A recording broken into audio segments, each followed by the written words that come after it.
It's a Thursday night in Hudson County's largest city. And you know what that means? Talking Jersey City is live right now, folks, on Facebook Live via StreamYard, also on YouTube, as well as on LinkedIn, X, and also on Instagram. And I want to thank you all for tuning in from wherever and however you may be doing so on this, the 6th of March.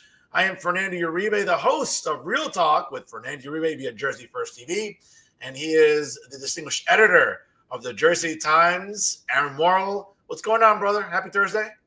Hey, it's great to see you, Fernando. Been a rough day, as you know. Lost my dog today, so it's a really sad day for me. But the best thing to do is to just keep working. That's what they say anyway, and not spend too much time dwelling in how much pain you're feeling. So had this dog for 12 years. Wow. Brought her up as a puppy, and rough day. But let's move on to her name was Donut. Let's get to it again. My condolences to you and your family, certainly, and my prayers obviously continue to you. Let's get started here. I know you got some breaking news for us here. What do you got for us, brother? Well, on Wednesday, a Kansas City jury returned a verdict in a civil case brought against former business administrator Brian Platt. That's former business administrator of Jersey City, Brian Platt, in a case brought by an employee of Kansas City who said he was fired because he was unwilling to lie to the press. And he was fired by, or actually he was demoted and forced out, I should say, because he refused to go along with Brian Platt's diktat that he lied to the press. And what was interesting was that the employee that was forced out, this plaintiff, quoted Brian Platt as saying he had worked for a mayor, or there was a mayor in Jersey City that would make stuff up on the fly, and that the press never checked him on his statements, and therefore they shouldn't worry about lying to the press because in his experience in Jersey City, the press didn't check up on things. So everybody assumed that Brian Platt, in that statement, which has now been accepted apparently by the jury, everybody assumed that Brian Platt was talking about Stephen Fulop, who Brian Platt worked for, and is the only mayor that Brian Platt worked for, to our knowledge, in Jersey City or anywhere else. So they returned a $900,000 verdict in favor of this employee, and apparently it was unanimous. It took only an hour for the jury to reach that verdict. Interesting case. It certainly the idea that Mayor Fulop would not be fully honest in some of his statements to the press was not a surprise to me. Some of his statements for a mayor, or we're getting a little feedback, or sure. Yeah, I'm sorry. Yeah, please. Yeah, because we had reported on several occasions that he had misled the press on crime statistics in a very blatant way, and we showed how he had done that, and it couldn't have been a mistake. So when Brian Platt was quoted as saying that there was a mayor that he worked for that made stuff up on the fly, we and a lot of other people were, amused and surprised at the same time that he would say that. But at any rate, the jury apparently believed this whistleblower who was forced out of his job and returned this verdict of $900,000 in his favor, and apparently did not credit Brian Platt's testimony that he had only been kidding, and that the statement was really made about a mayor back in the 80s or 90s. Do tell. Wow. Okay. That's so yeah. So what I learned from both the press reports and the Kansas City Star, and then from speaking with the lawyer for this gentleman, was that Brian had apparently denied that he made any such statement from the outset. And then at depositions and at trial, he apparently remembered a great deal about what he said. And in fact, he admitted saying something, but it was about a mayor, from the 80s or 90s that he was speaking, and that it was a joke. So the jury apparently did not believe that, because he had previously said that he didn't remember anything about it, and then at trial, apparently his memory was refreshed. So it's a black mark, it seems, on Brian Platt's career, and certainly calls into question, some of the things that Mayor Fulop has said. Sure.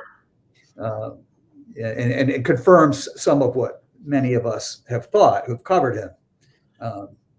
No, listen, certainly it's something that has been hovering over Jersey City for some years now, obviously with Brian Platt leaving to Kansas City some years ago. Listen, I don't want to feed into the speculation about why that happened, but when you are just breaking down the facts here about this case, I mean, it's no coincidence, right? I mean, a lot of people are going to be saying, well, Brian Platt learned that behavior somewhere.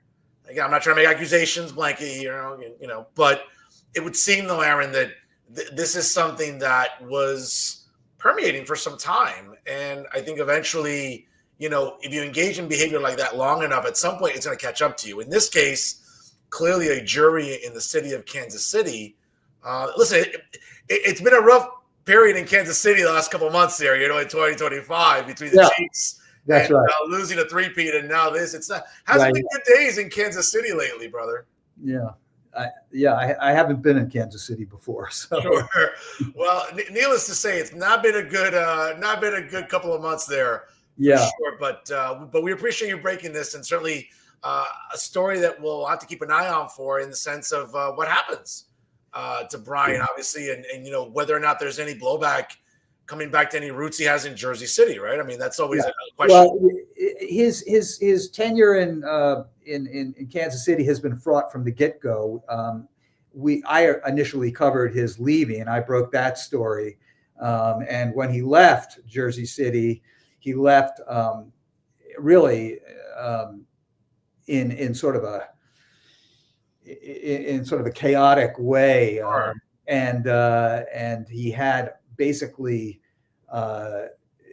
the city council in Kansas City calling for the mayor's head over the hiring of Brian Platt, because the news that he was leaving got leaked to me and to others before he left, and the mayor had apparently jumped the gun, and the city council hadn't been kept informed of his hiring. And so Brian Platt started out in Kansas City, with turmoil, sure, political turmoil. The city council was up in arms about his hiring, and now apparently I'm hearing that they're still upset with Brian Platt. And I would imagine after this close to $1 million verdict, actually it's probably going to be a good bit more than that, because sure. I'm told that the attorneys in Missouri, attorneys will get attorney's fees on this case, and they've been working on this case for several years. And the plaintiff's attorneys are owed a lot of money. So Kansas City is in for $900,000 plus attorney's fees. Wow. For this. So who knows what's going to happen to Brian? I've reached out to him on LinkedIn to try and get his comments on this. But it's certainly it would seem a black mark. Sure. No, listen. He's the guy that started out with, he was sort of the golden boy in Jersey City. He was smart, had great academic credentials, sure. Handsome, charismatic, and was, I think, the mayor's protege. And he's found himself just in a world of trouble out there. And what's troubling, I think the lesson of this is that people in positions of authority, the guy at the top matters. And if a young guy like Brian Platt gets the message that, this is the way you can do things, and he may have gotten this message from Mayor Fulop. Sure. If he gets that message that you can basically, lie to the press and you're going to get away with it. A young guy like Brian Platt, because he is a young guy, may go down the wrong road and may not have the independent judgment not to accept that as gospel and to reject that kind of thinking. So this may be a very sad story in a way, because he's a promising young man, smart, great credentials, great future, and he gets tripped up because he learns the wrong lesson. Sure. It's so depending on how you spin it, or think about it, it could be either that Brian Platt's not a good person, or it could be that he's a good person and just learned the wrong lesson. Sure. Again, I think it's a story we'll keep an eye on for sure. Yeah. And listen, you got to feel bad for the taxpayers in the city of Kansas City, having to fork over almost $1 million now because of, let's be honest, bad judgment. It's as simple as that. Bad judgment.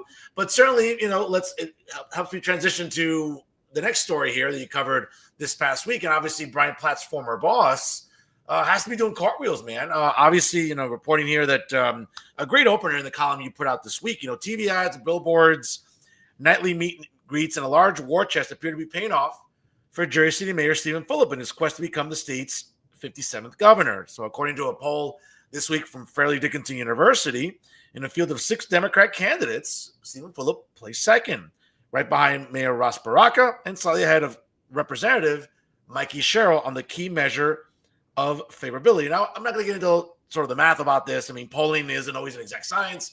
I think we've learned that going back to 2016, polls are not exact science. But I got to tell you, man, and listen, we talked about it last time on the show, and it bears repeating. When I was on the campus of Rider University for the New Jersey Globe debate for both the Republicans and the Democrats, I remember talking to people in the green room. I was in the media scrum. All 6 candidates answered my questions that I asked during the scrum. And it was interesting because a lot of the talk, Aaron, was that Fulop didn't do very well at that first debate. He looked kind of like lost in the shuffle between 6 people. We're going to see what happens. Now, again, he has a big war chest. To your point, he was the first declared candidate. He's been doing a lot of meet and greets. He's been really running tickets all around the state, not just here in Hudson County in the 3 legislative districts that are comprised in Hudson County. But, he's gone all the way to South Jersey, down to the 1st legislative district, into Essex, into Mercer, into Middlesex. I mean, Steve has really been hands-on about, he's in this to win it. However, though, what's interesting, though, about Fulop right now is that, you're looking at these numbers and, as someone that looks at all types of media, I mean, I watch cable news a lot. I watch a lot of podcasts during the day. I watch the Young Turks, the Majority Report, Breaking Point. I also watch conservative stuff, too. And I've seen a lot of Stephen Fulop ads, not just on MSNBC and all 11 people that watch MSNBC and CNN, but I've seen it on all the other, platforms. And he's been out there. He's had very well done ads. They're very professional. But catching up to him are Representatives Mikey Sherrill, Josh Gottheimer just released his first ad. And we all know that Sean Spiller, the president of the NGA and the former mayor of Montclair, has been really, really consistent. So, yes, this polling looks good for Stephen, but at the end of the day, though, Aaron, I mean, he doesn't have, institutional support here in Hudson County. Like, the County Democrat Party doesn't support him. The County Democrat Party endorsed Representative Mikey Sherrill after changing their mind from, Josh Gottheimer just last summer.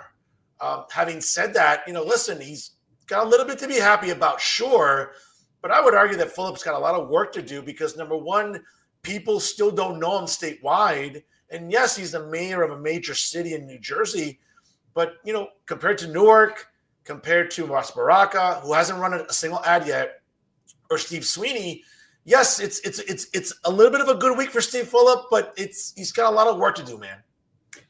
Well, it was a really interesting poll, and I spoke with Dan Casino about it, who ran the poll for Fairleigh Dickinson. I think the way Casino looks at it is that favorability is really the most important metric. Yeah. It basically is the upper limit of what you can expect to get from voters.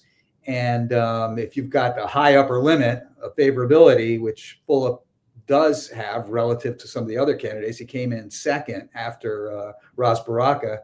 That's a good thing. There are some caveats, though, with respect to Fulop, which are that one, he does better with younger voters, and younger voters tend not to show up for primaries. That's right. Yeah. So whereas Cheryl and Baraka seem to do better with older voters and more moderate voters. So depending on who comes out to vote in the primary,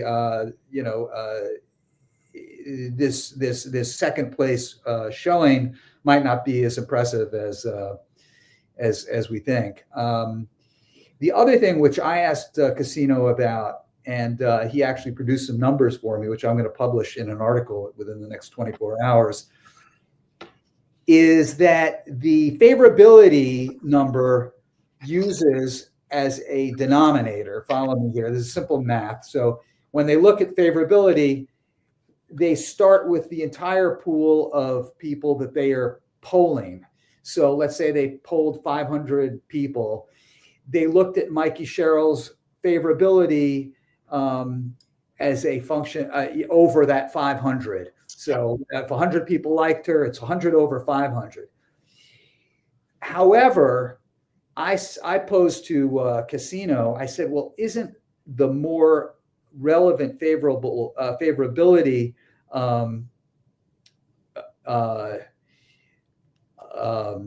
number, the number of people that are favorable to her that actually know who she is? Yes.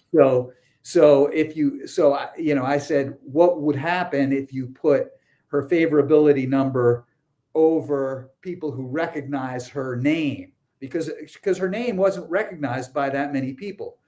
And so if you look at her favorability, if you look at her people who feel favorable towards her over the number of people that know who she is, she actually comes in higher than Fulop.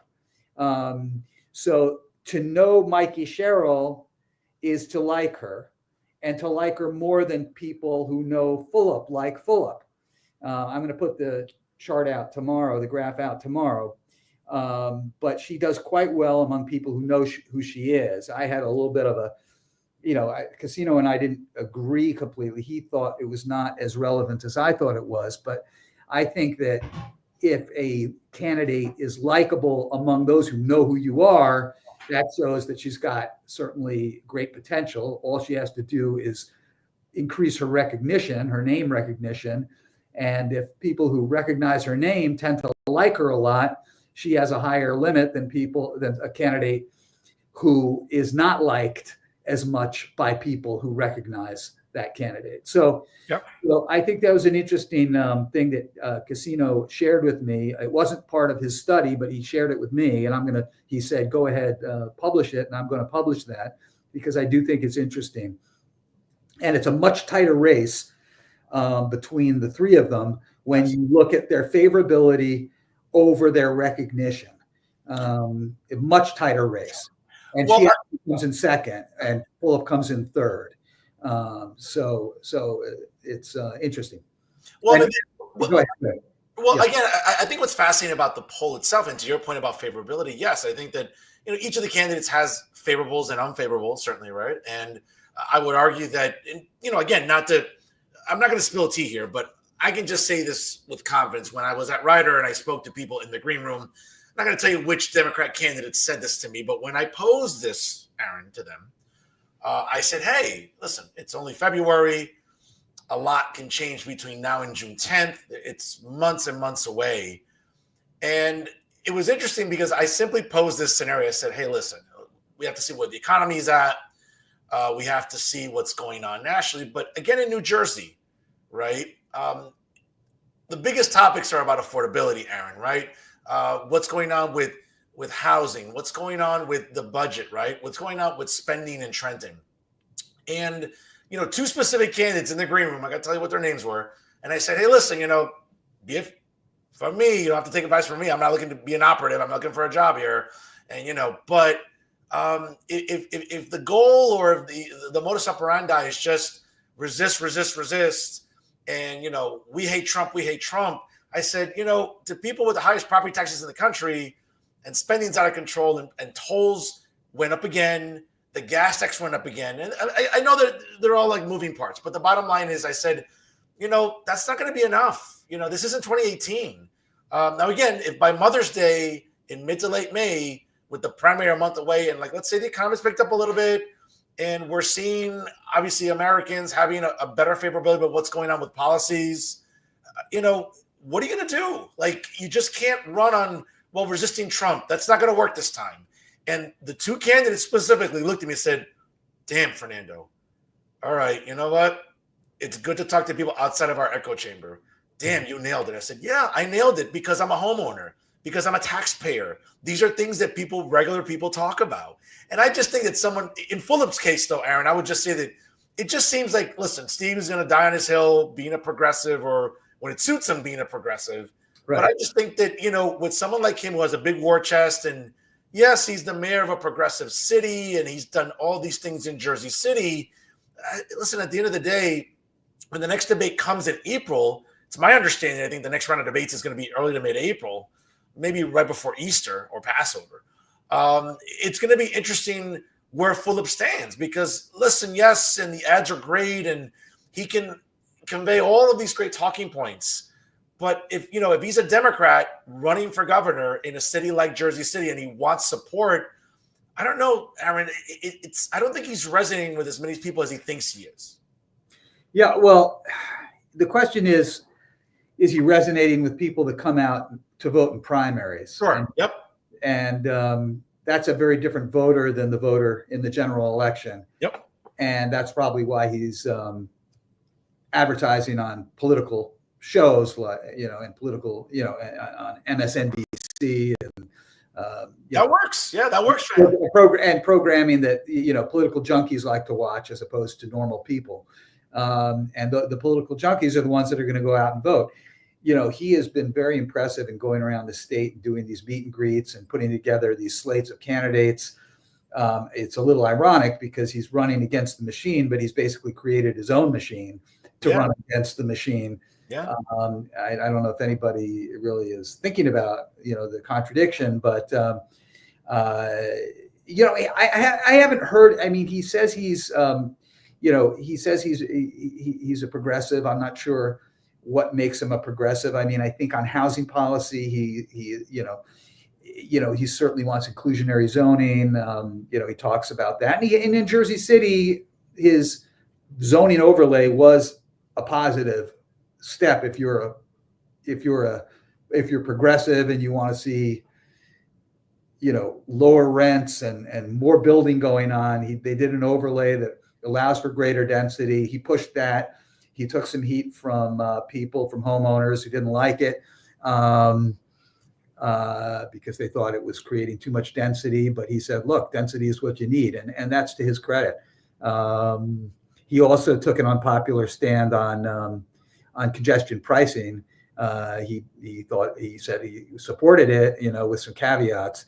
And I thought that was a very smart sort of pro-environment stand. Certainly people on the left, progressives would like that stand.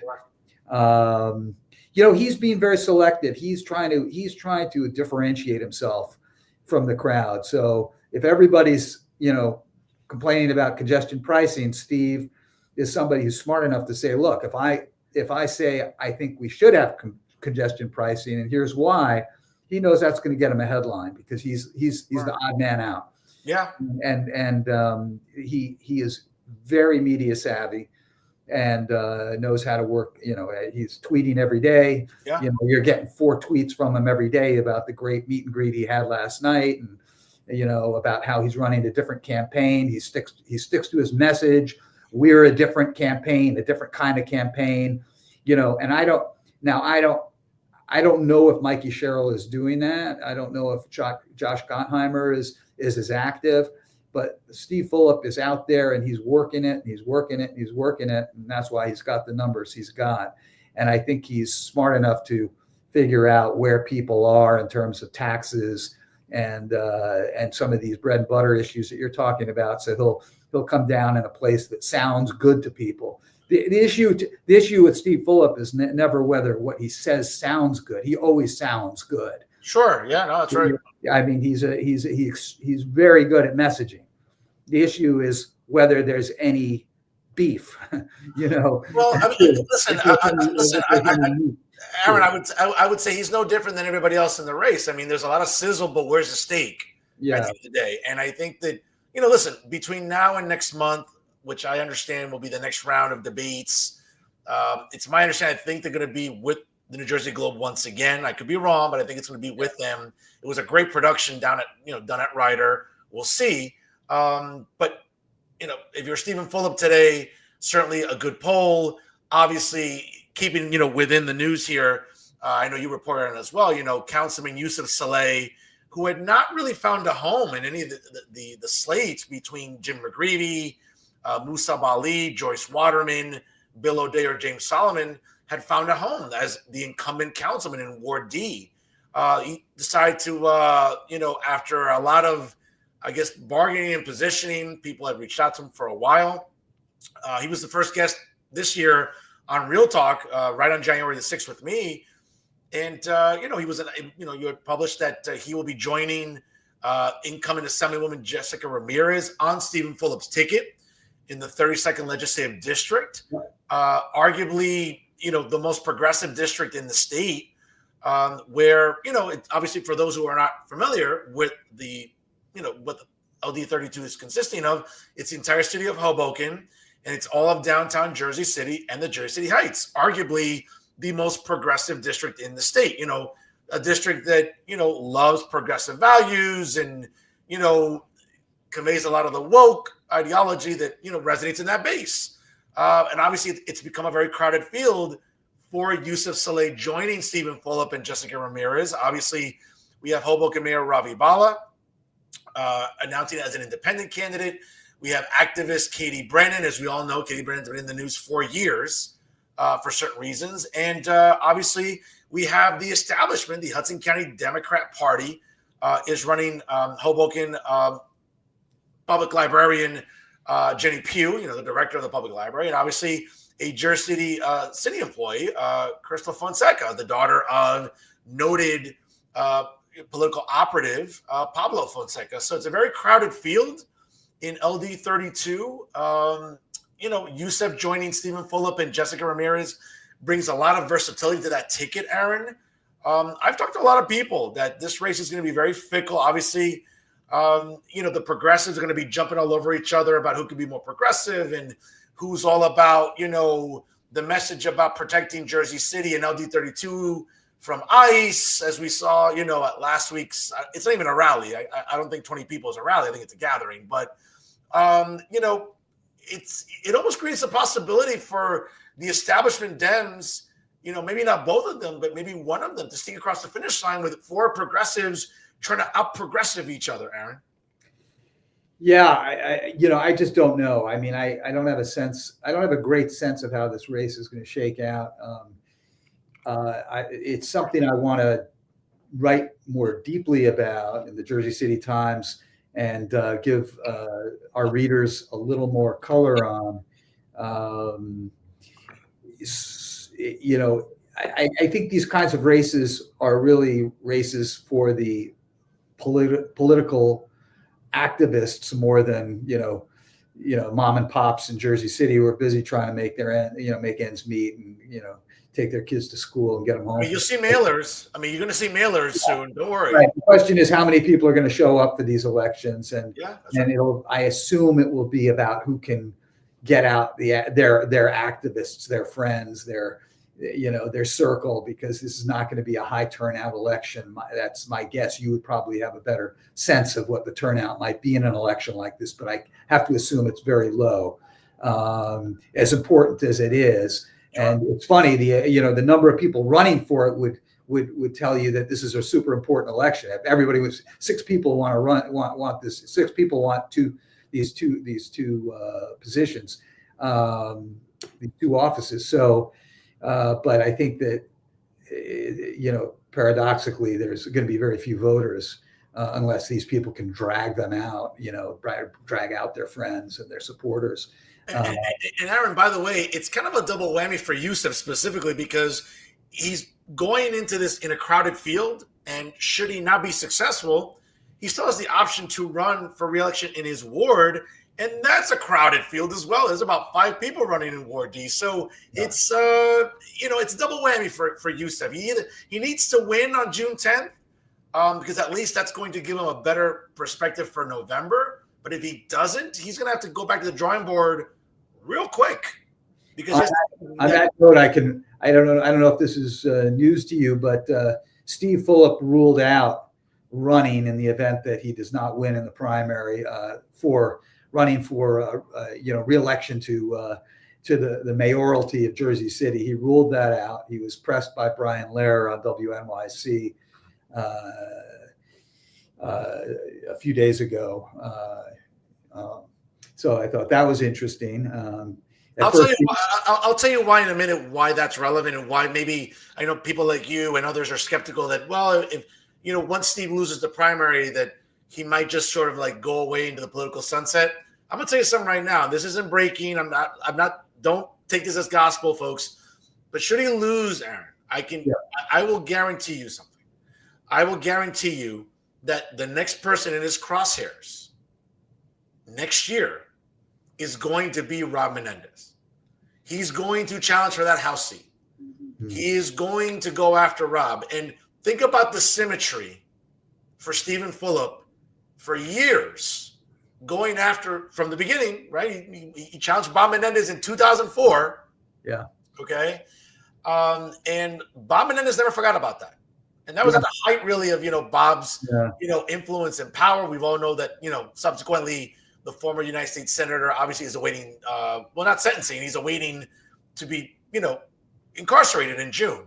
And again, my prayers go out to him and his family and Rob, and they know how I feel obviously about the former. So he's always been a gentleman to me. So I don't have a bad word to say. But I'm telling you, once Steve loses the primary, he's going to set his eyes on Rob next year in that primary, because that's going to be a very coveted House seat. Rob had to scratch and claw a lot last year in a very, very fickle primary against Hoboken Mayor Ravi Bala. It was dirty. It was really, really, you remember that race. It got heated. Yeah. Don't be surprised that Steve's going to put all his money into that House race next year should he not be successful. He won't be going for mayor. He'll be going for the House of Representatives next year. Trust me when I tell you that. If he loses, he's going after Rob Menendez next year. I'm telling you. All right. Well, we heard it here. Let's see what happens. I'm telling you. I'll hold you to it. And again, I think that people are saying to me, well, he might be going after Craig Guy, who's the county executive in 27.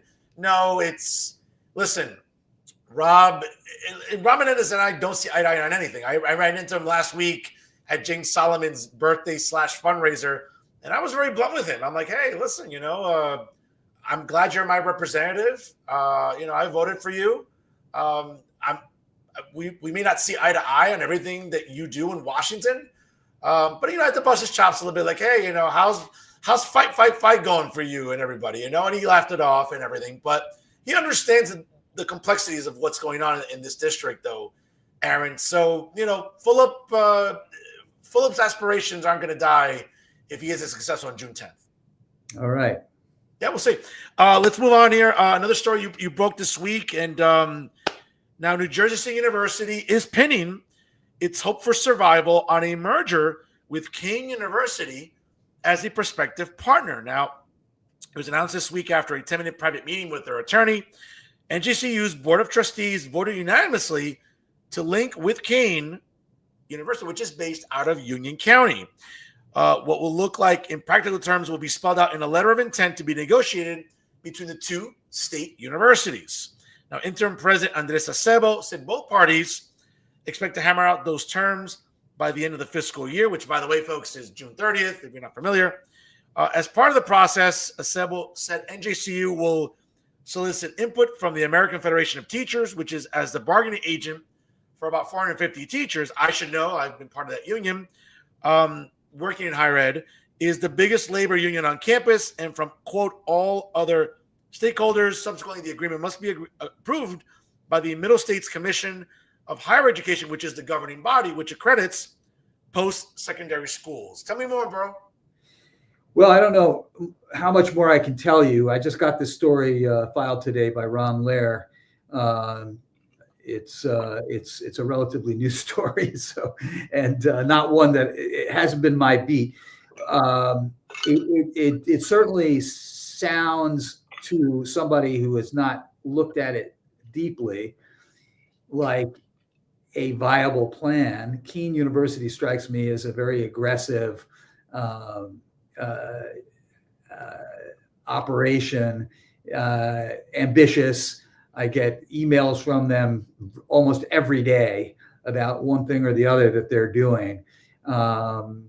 They seem to be growing and ambitious, as I say.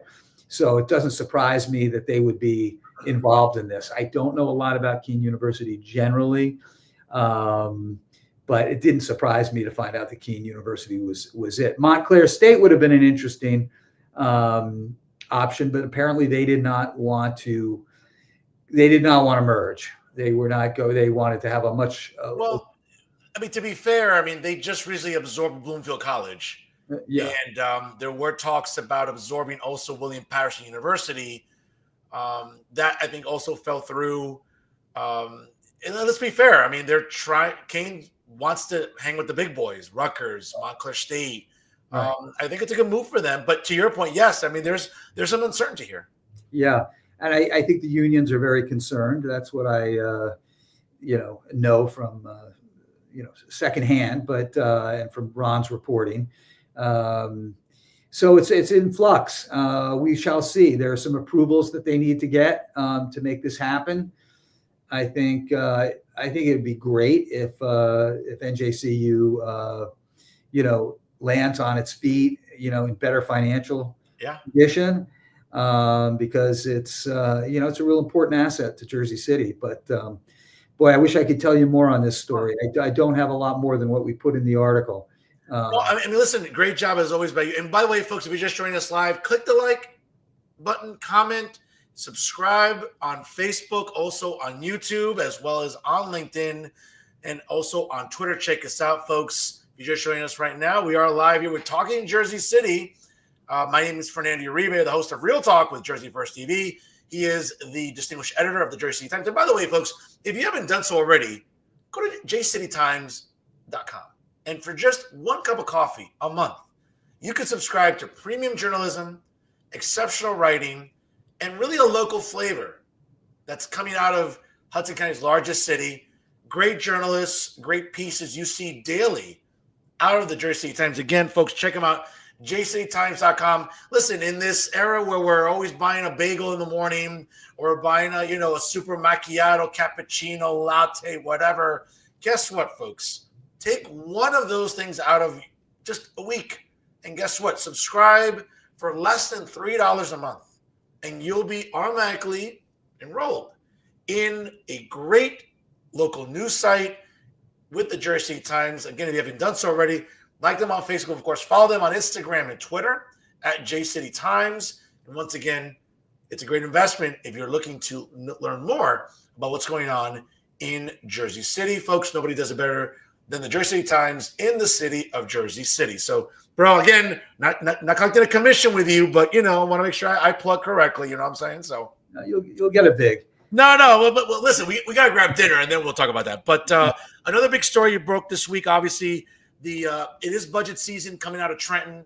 As we all know, folks, under New Jersey state law, it is required by the state legislature to balance a budget and have it signed by 11:59 p.m. every June 30th. Now, if that doesn't happen, obviously the state can experience a shutdown. I know in my adult life, I experienced a couple of them, obviously during Governor Corzine's tenure in 2006, if I'm not mistaken, and also in 2017 under Governor Chris Christie. So the possibility of state shutdowns have happened, not many times, but it's always down to the wire here in New Jersey. Obviously, the governor and all 120 legislators in Trenton are required by law to do this.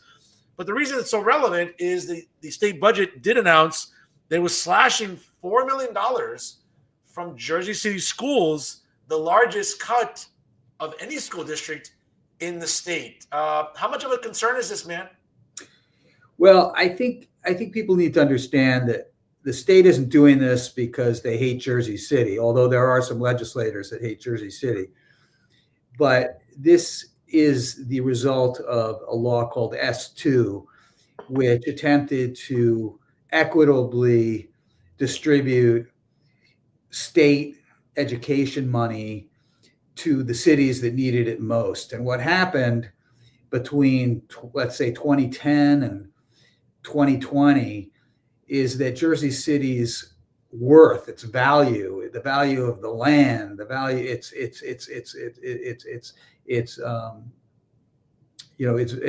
worth as a city, its ability to raise taxes and tax money because of the value of its property just went through the roof. So Jersey City is, I think, has more than twice the value of Newark, which is a larger city, for instance. So Jersey City is a very affluent city. And as a result, the state cut back funding pursuant to a formula under this law, S2. People are up in arms. Of course, as you can imagine, anybody running for office is saying that this is unfair to Jersey City. Katie Brennan wrote a piece that was published in a different newspaper about how she intends to get more money for Jersey City and how she would change the law to account for the fact that Jersey City does have a lot of poor people. We have a high number of kids that get free school lunches. That's one of the main indicators. So, but the reality is that the formula already takes that into consideration. The formula is pretty complicated and really does take into consideration the needs of the city.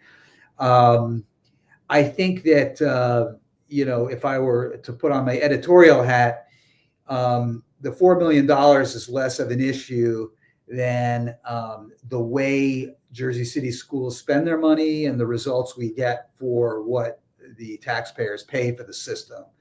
And I think that, it's probably misguided to spend a lot of time trying to get more money from the state. Maybe they could get $1 million or $2 million more, but really that's peanuts compared to what Jersey City has already lost since S2 was enacted. And most of the cuts have already taken place at this point. And that's why taxes went up so much over the last few years. It was because the school tax portion went up because we got less state funding. And that was because Jersey City is a wealthy city. The problem is that the wealth is not evenly distributed. That's right. Yeah. And so taxpayers downtown say we're paying a fortune, and we're really we're not getting the results from our schools, and we're also being asked to fund schools for kids that are living in poverty, and we shouldn't have to do that. But as I said, the formula already takes the poverty into consideration. The issue really for Jersey City residents should be, how can the school system get better results? Union City, for instance, gets much better results. It's obviously much smaller than Jersey City, but it's gotten much better results from its school system than Jersey City. Some of the charter schools in Jersey City get better results than the regular schools. Of course, the critics of charter schools say that that's because the charter schools are not taking as many kids with disabilities and English and English language learners. There's some truth to that, but the difference is big enough so that one has to question whether that's really the main reason that they're having this trouble. So, if I were to put on my editorial hat, I would say, this $4 million is a tempest in a teapot. Really, the issue is, how is the school system run? what is the curriculum? What are we doing for kids that are growing up in disadvantaged neighborhoods, in disadvantaged homes? What are we doing to support those kids? And that always leads me to my pet peeve, which is, of course, the Pompidou, museum and the $150 million we just committed to that, which could be going into something like, rec centers for kids to go to after school that could provide tutoring and lots of support for the kids that are doing poorly in school. I think the $4 million, it's, we wrote about it. I mean, it is the biggest cut of any district in the state, I guess, but that's because Jersey City is now the wealthiest city in the state and continues to get wealthier. So I think the issue should be, I hate to use the word that's that's a red flag, that's like waving a red cape for conservatives, but equity is really, Jersey City trying to allocate its money more equitably and support the kids that are getting those free lunches that need the support. That should be the issue. And by the way, just for everyone at home, this would apply to the 2025-2026 academic school year, which starts in September. So obviously, I mean, it's going to put a lot of pressure on the Jersey Board of Ed to see what they can do. But I think also, too, Aaron, I think maybe something that goes kind of unnoticed here. I mean, this might kind of put a little more pressure on the legislative candidates for this year. And then going into next year, like the state senators that are part of Jersey City, right? The 31st legislative district, the 32nd legislative district, which coincidentally are Angela McKnight, Raj Mukherjee, and of course the assembly people in those districts, right? Where Jersey City is comprised of. So again, it's one of those things that, yes, it's part of the state budget. We're going to see what happens moving forward, but don't be surprised if this now puts more of a microscope on these legislators, because they're going to Trenton and residents are going to be like, hey, what are you doing in Trenton to help bring money back into Jersey City schools? So I think it's definitely something to keep an eye out for in the next couple election cycles legislatively, because there's races this year. And then, of course, there's also races coming up in 2027 when it comes to the state legislature. We'll have the state Senate seats up for grabs. Obviously, we'll also have the state assembly seats will be also up for reelect as well. So definitely something to keep an eye out for sure. Aaron, before we wrap it up here today, another important story I know you broke this week, and let's move into the Jersey City Heights a little bit. Apparently, there's some residents in the Heights are kind of split on their reasons for the demise of bike lanes within that part of Jersey City. What can you tell us about? Obviously, great article you published there. And folks, by the way, if you haven't done so, again, check it out by going to jcitytimes.com. Again, for less than $3, you can be subscribed to an exceptional news service that is the Jersey City Times. Make sure, again, click the subscribe button there. You'll be obviously enrolled with the Jersey City Times. What can you tell us about residents you've talked to and why this story is so significant in the Heights? I don't live up there, and I don't travel the streets very often in a car. But I do know that one of the issues was that they were going to turn Manhattan Avenue into a one-way street for several blocks, 1 or 2 blocks. That was a huge issue for people. Yeah. But generally, there's been a pushback against bike lanes by anybody that drives a car in Jersey City. And let's face it, a lot of people do have cars in Jersey City, and they tend to be homeowners, which tend to be the loudest, and the most passionate people, the most involved people. The most vocal. And so, the homeowners that have cars are pushing back against this. I know Daniel Rivera was concerned about blocking of a fire station. There was concern about blocking of schools by these bike lanes. But it sounds to me like the groundwork may have not been laid by the city and by Public Works to get this, and by planning to get this thing pushed through and to mollify some of the critics and to hold their hands and let them know that this was going to be a debacle. it seems like about 50% of the people in the Heights are for it. About 50% of the people in the Heights are against it. Some of that could have been, you could have gotten more people to be for it, say the critics, if the city had done more to sell the project, and to alleviate the concerns that these homeowners had about it. But people were there are definitely people who were passionately against this. We had an interesting editorial written, or a letter to the editor written by a passionate bike rider, but he said, look, this project, this bike lane is going to be nixed if bike riders don't get their act together. His point was that there are too many bike riders riding on sidewalks and not obeying the rules, and the bike riders are generally exacerbating the backlash, the anti-bike backlash. And I think, and the Bike JC crowd, who I have great respect for, let me just say that, and I like many of them, saw that critique as unfair and pushed back very strongly against that critique. But I think that they make a mistake in not addressing that concern.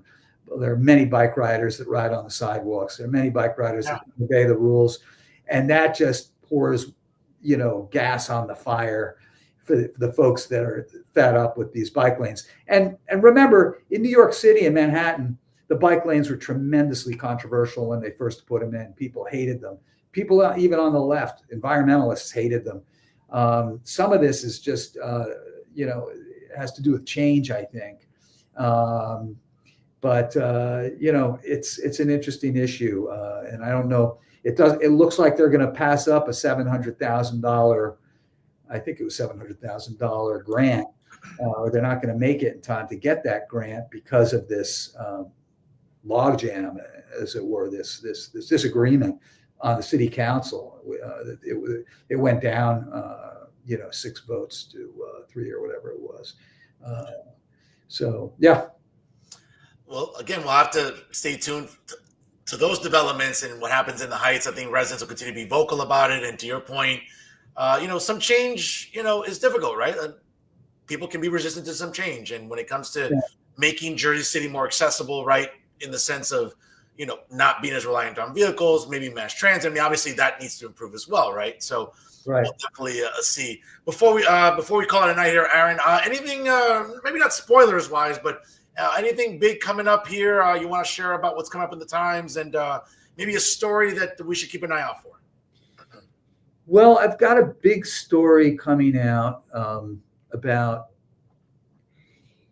an election in 2005. That's all I'm going to say. Okay.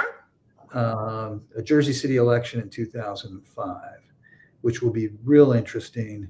I'm still checking on some of the facts and trying to dot all my I's and cross all my T's, but that's an interesting story. I wanted to mention, just in closing, sure.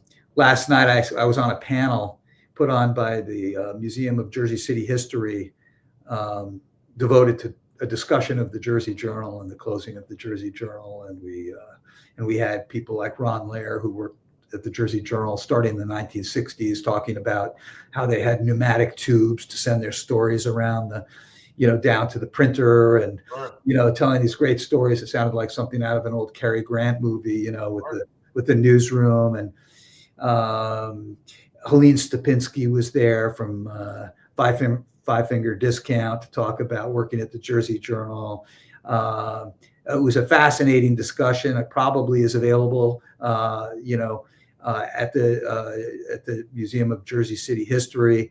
But one of the points I made, and I'd like to make this point to anybody watching, is the importance of news and the cost of producing news. And Fernando's you've been super, kind and urging people to subscribe.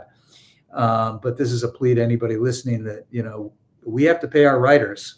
Writers don't write for free. They don't sit in meetings for 4 hours and then go home and write a story late at night for free. Nor should they. Nor should they be willing to. Sure. They're highly trained. They're highly literate people that went to college and deserve to make a little bit of money for their work, and they don't make a lot. And the only way we can have a viable press in Jersey City that really covers the stories that people want covered, like city council meetings, like Board of Ed meetings, and can do the digging to look into some of the things that go on at City Hall and keep our elected officials honest. The only way we can have that kind of press is if people are willing to pay a little bit for the news. That's the way we can make Jersey City Times viable, and any other news sources that may sprout up around Jersey City. But I urge readers and listeners to think about the fact that news really is like any other product. You don't go into a pizzeria expect to get it for free. Yeah. And news really has to be paid for to be good. And there's two ways to do it. You can ask for the government to subsidize, the news like PBS or NPR, and has its virtues. But it's also a great thing when the readers themselves pay for it, and have some skin in the game. So, I would urge readers to think about subscribing. We've already gotten a lot of new subscribers, but we're not there yet to make this sort of sustainable news site. So, Fernando, thanks for pushing this on the readers and encouraging them. Well, again, I mean, that's why this project with you and me, I think, is going to continue being great. I think it's going to keep raising awareness for the community. I think it's going to be great for us political junkies that want to know what's going on in Jersey City, right? Everything that's going on during the political cycle. But not just political junkies. Yes, everything. Quality of life, everything. If you're a homeowner in Jersey City, you're paying, $15,000, $20,000, $30,000 in taxes to live here. And that's a lot of money. And you deserve to know why you're spending so much, where that money's going. Yeah, that's right. How the decisions are being made, and whether it's being wasted. And you will only know that if you have a press that has the resources to inform you. And so, you're not going to get informed by TikTok. You're not going to get informed by ChatGPT. Somebody's got to go and look into it, and that's what we do. And I hope people will consider subscribing. Yeah, certainly. Two quick things here before we call it a night here. Aaron, I don't know if you saw my social media, but this past Monday, I was, for the second year in a row, I was selected to be a judge for the Hudson County STEM Showcase at Liberty Science Center. And I just got to tell you, to our audience, I mean, I could not be more impressed with over 500 students that were there, from Jose Marti STEM Academy in Union City to Union City High School to McNair in Jersey City. I mean, so many great kids were there at Liberty Science Center. I got to tell you, I mean, I learned so much on Monday in all these, all these presentations. I mean, I was talking to kids as young as 10, okay? And a kid at 10 years old telling me about, when I was doing my bibliography for this presentation, I said, wait a minute, when I was 10, I wouldn't know bibliography from a bib. I was like, what? These kids were super impressive. And for anyone that didn't check out my social media, I did a little bit of a segment on Monday about it on my show. But again, it's a great experience. For those of you that, again, maybe want to get involved next year, do Google Hudson County STEM Showcase. They're always looking for judges in a variety of different categories, not just, science and technology, engineering and math. I mean, my categories, Aaron, were behavioral sciences. And I judged 9 great projects on Monday. And it was a great experience. They give you a great breakfast, a great lunch, but forget about that. The experience you get to interact with these very talented kids in Hudson County, I'm telling you, was amazing. So they're amazing. They're amazing kids in Hudson County. They are. And also, too, folks, this Monday, check it out, a doubleheader. It's election season. So at 6:05 Eastern time this Monday on Real Talk, Tom Zupa will join me live at 6:05. We'll be talking about his candidacy in Ward C in Jersey City this year. So you want to obviously stay tuned for that one. And at 7:05, we'll have Councilman Ruben Ramos from Hoboken, who's looking to become the next mayor in Hoboken, coming up this November as well. So it's election season's well underway on Real Talk on Monday. Check out at 6:05 Eastern time. And we'll talk a lot about what's going on in this election cycle, certainly coming up on Jersey First TV.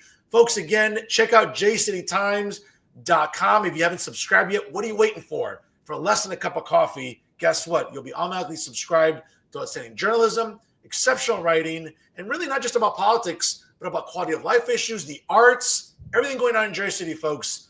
It's brought to you by the great people at the Jersey City Times. Of course, he's my amazing fellow co-host here, the editor of the Jersey City Times, Aaron Morrill. I'm Fernando Uribe, folks. Don't forget, this Sunday, set your clocks forward. It's Daylight Savings Times this Sunday.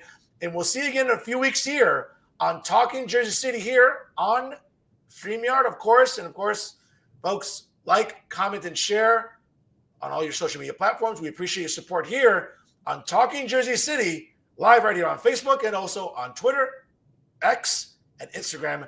We'll see you again soon, folks. Again, spring's around the corner, and we'll see you again here once again soon on StreamYard. Have a great night, everybody.